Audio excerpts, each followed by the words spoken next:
2 Esdras, Nehemiah, chapter 5. Then there arose a great cry of the people and of their wives against their brothers the Jews.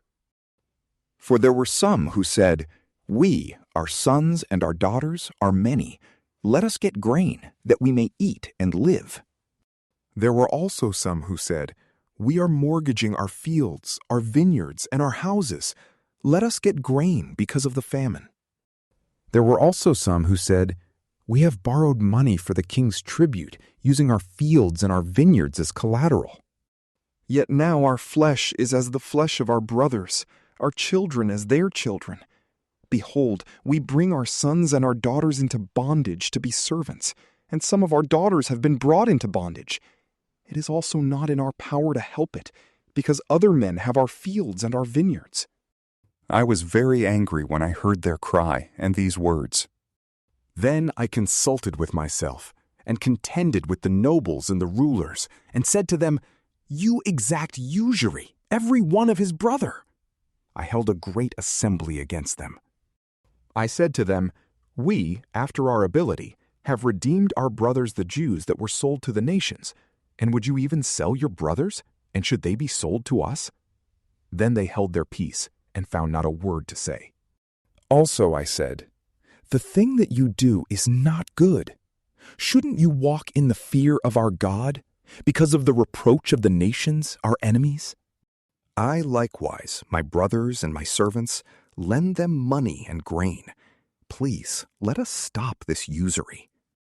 Please restore to them, even today, their fields, their vineyards, their olive groves, and their houses, also the 100th part of the money, and of the grain, the new wine, and the oil that you are charging them."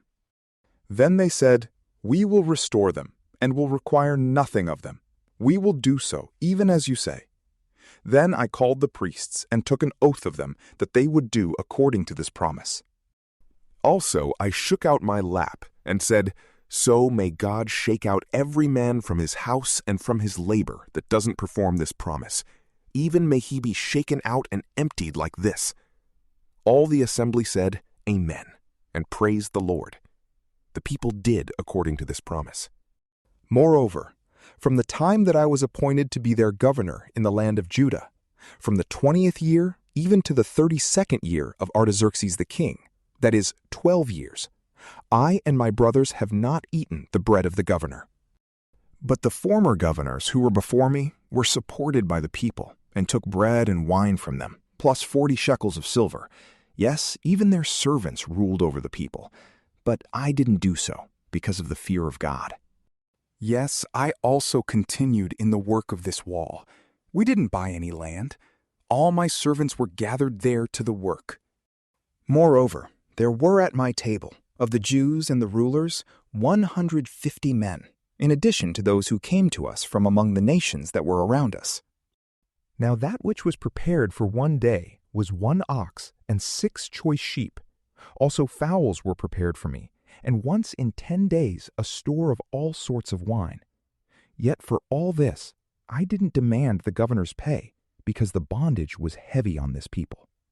Remember me, my God, for all the good that I have done for this people. From PrayLamp, peace be with you.